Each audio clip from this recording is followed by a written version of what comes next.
Rise up, O flame, by thy lights glowing. Bring to us beauty, wisdom, and joy.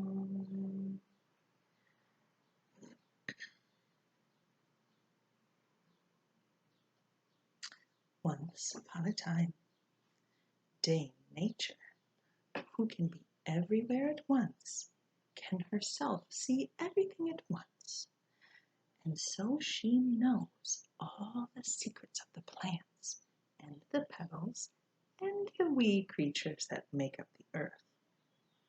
Sometimes she makes her appearance in a single place, the better to advise and forewarn those who do not have her wisdom.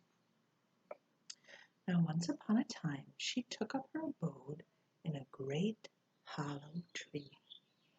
She put on her cloak, as yellow as an autumn leaf, and a bonnet, as green as new grass, and sat by her door singing a song for all to hear.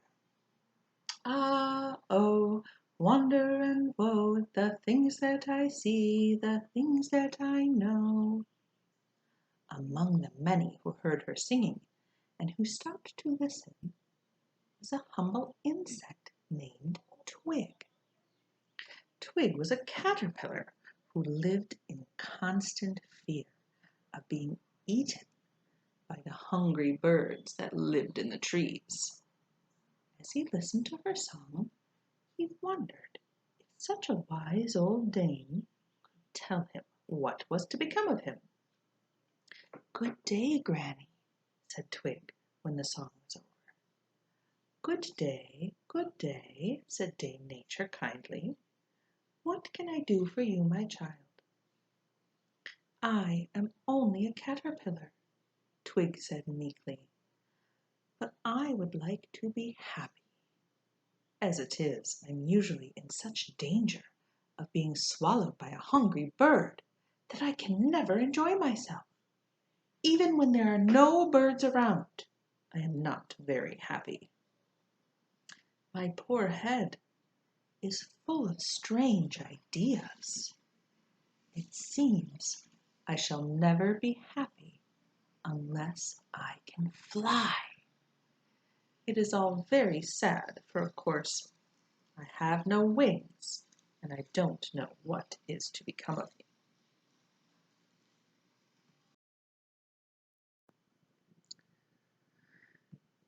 And if you wish to fly, you shall," said Dame Nature with a gleam in her eye. "Be patient and never fear. The time will come when you will fly through the air on golden wings, higher than any bird." "How can that be possible?" whispered Twig, trembling with excitement. "How can it be?" "Nevertheless, it is true," she said, nodding wisely. "But before you get ready to fly, you must learn an important secret. Once you have learned that secret, you will fall sound asleep, and many a dream will keep you happy. And when you awake, you will look at yourself to see that I was right." "Can it be true? Can it be true?" cried Twig. "To think that I shall fly! How beautiful it will be!" As he went on his way, he wept with joy. "To think that I shall fly! How beautiful it will be! Who am I to have golden wings?" In a few days' time he was quite used to the idea, and he went to see all his friends. "It may surprise you to know that soon I shall be able to fly," he said to them mysteriously. "Indeed?" said the ant. "In that case I must learn how to swim." "One needs wings before one can fly, my dear Twig," said the beetle. "That will be fine," said the spider, "but take care not to fly into my web." Their answers made Twig wish that he had not said anything. How could he expect them to believe him? When the time came, they could see for themselves, but until then he would have to keep away from them. So he went off by himself and tried to be patient, wondering what secret he would learn. But there was no one to tell him any secrets. Whenever he went to sleep, he dreamed that all the birds in the world were flapping around him, and he would wake up in a great fright, only to see that he was as far from flying as ever. The old dame must have been wrong, he said mournfully. I expect I shall spend the rest of my life crawling around without any wings, only to be swallowed by a hateful bird in the end. As he wandered through the grass, he came face to face with his friend, the ant, who made fun of him, saying, "Still crawling about, I see." Twig did not answer. When the ant had gone, he wept in despair, and as there was no one there to comfort him, he hurried back to find Dame Nature to see what she would say. There she sat, by the door of her hollow tree in her yellow cloak and green bonnet, singing, "Come what may, go what may, come and go what may. I see the sights and know the things that happen far away." When she had finished her song, she spoke to Twig. "Oh ho," she said, "so you are back again, and you are feeling sad for no reason at all. That is a pity." "I have a good reason to be sad," grumbled Twig. "All you said about secrets and dreams and golden wings hasn't helped me out of my troubles. No one has told me any secrets, and each time I go to sleep, I have bad dreams that frighten me to death. So in spite of what you said, I don't know what will become of me." "You are an impatient creature," said the wise old dame with a stern voice. "It won't help you to grumble and fuss. Go home and keep your patience. When you are ready to fly, you will." "If only I were sure," wailed the caterpillar as he went home again.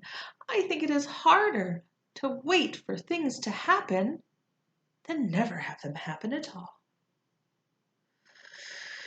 But once he made up his mind to be patient, time passed quite pleasantly. He became so used to waiting that he was almost happy. And then one morning, as he looked around him, everything seemed changed. Each blade of grass was dancing in the breeze. The flowers seemed very gay, nodding their heads and whispering among themselves. And there were no bird voices in the rustling trees overhead. "What a lovely world this is," said Twig very softly.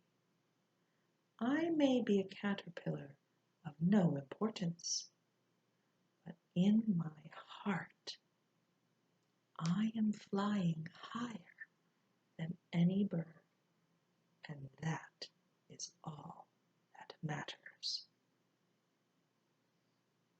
Nature had said, "Before you fly, you must learn an important secret."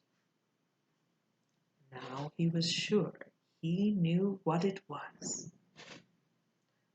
Suddenly, he felt very sleepy, so he wrapped himself up snugly in a leaf and went right to sleep. In his dreams, he chased the wind over the tops of the tallest trees and floated to earth in a shower of sunbeams. only to rise with the wind again. He never knew how long he slept. His dreams were so sweet that even the cold snows of winter did not disturb him. When at last he awoke to crawl out of his leaf blanket, he knew that he was still himself, and yet he felt like someone else. He had fewer legs, and they felt very weak. As he rested in the warm spring sunshine, they grew stronger. He stood up. Then he discovered that he was wearing a close-fitting cloak. As it slowly spread out around him, he trembled with joy.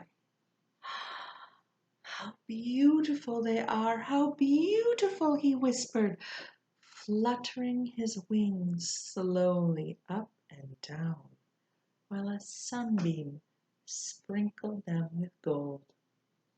Each moment they grew stronger, until finally they lifted him away from the ground, high into the air.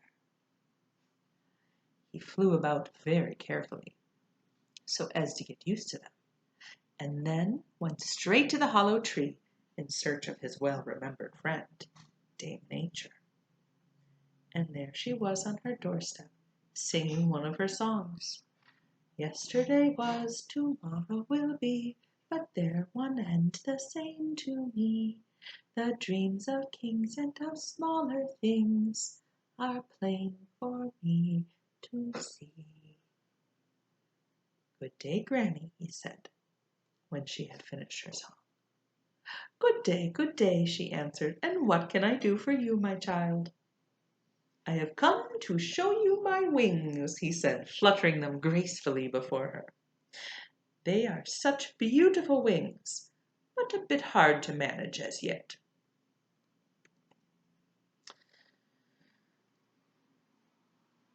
"So I see," said Dame Nature, with a twinkle in her eye. "And poor Twig, with all his troubles, is now the Prince of Butterflies." Snip, snap, snap, this tale is told.